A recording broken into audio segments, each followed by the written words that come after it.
Hi everybody, here we are again. I'd just like to say first to Ivan, remember for once mate. Either way, we're here to review the old Speckled Hen. I don't know how that looks on camera, but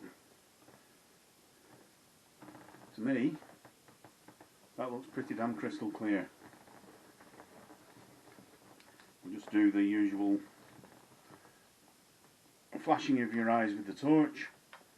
As you see, it's as usual straight from the barrel, so very little carbonation.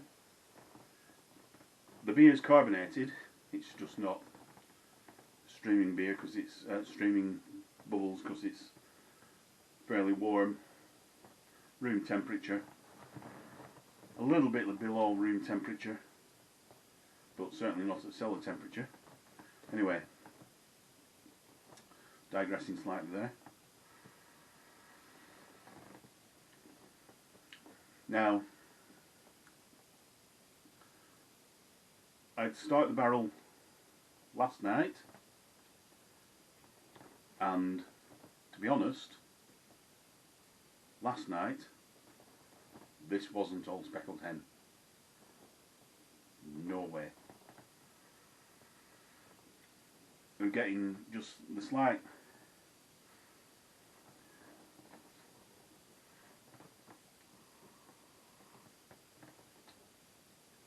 earthiness, slight sort of spiciness on the nose.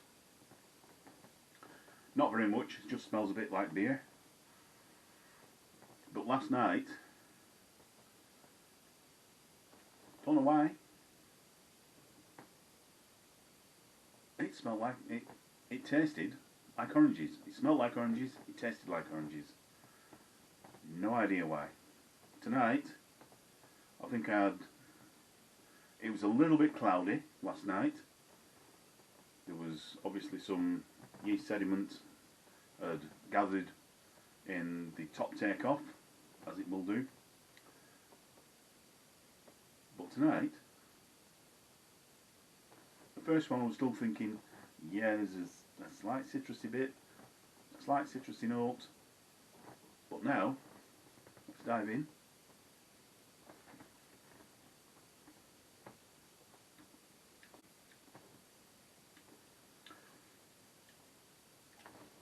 There is still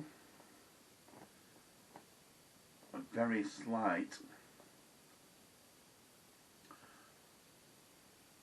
I'd say grapefruit. No idea why.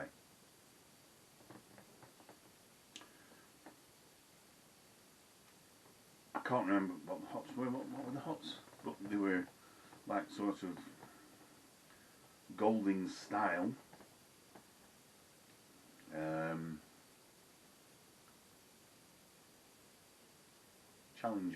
Challenger in there. Challenger.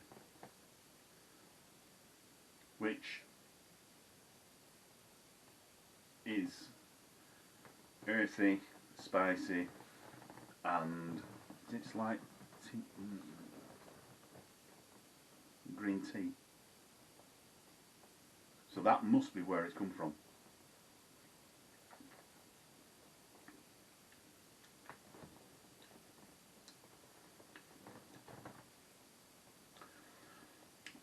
It's got the usual crystal malts flavour, which is very nice. Not multi tones from the crystal.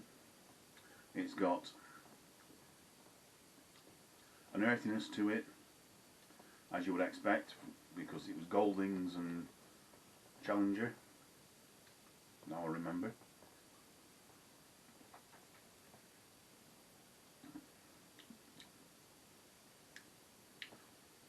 There is still an upfront slight citric note, I would say. That might be the green tea element of the Challenger hops.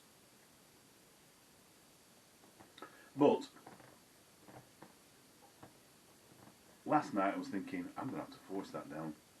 because it was really heavily grapefruit. But tonight, and I was thinking, nothing like Old Speckled Hen.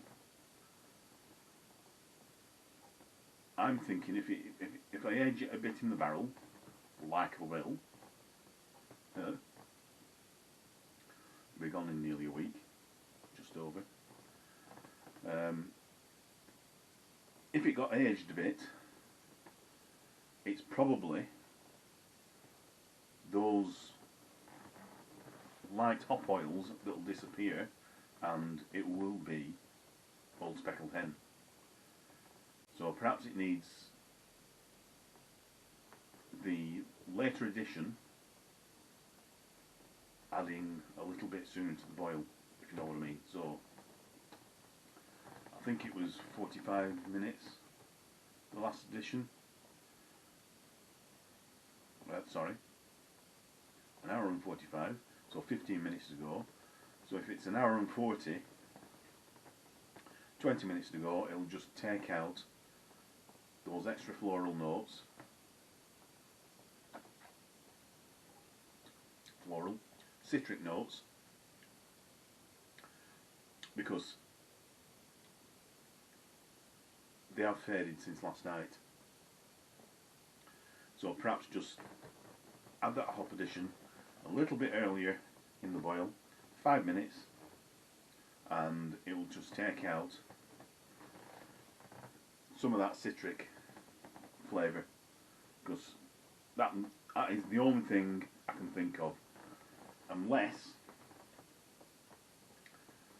which I severely doubt, keeping hops next to each other.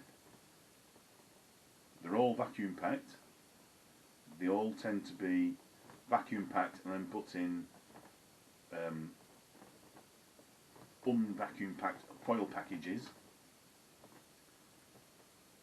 So I can't see how the flavours will transfer from one hop to another. That was only one initial thought. But that has turned out a really nice beer. It's got a bit of lacing on the glass.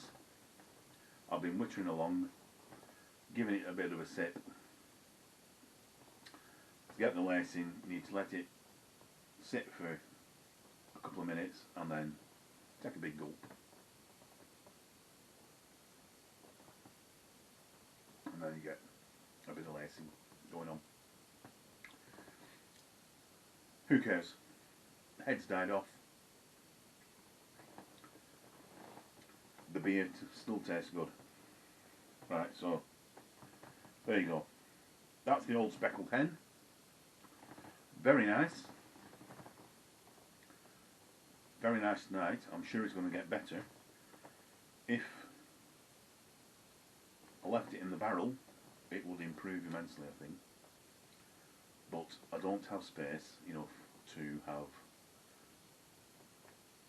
multiple barrels stored just maturing. That's what it needs. Possibly only a week of maturing, but then I drink like a fish and it'll be gone. Right, like, comment and subscribe. See you next time. Cheers. Bye.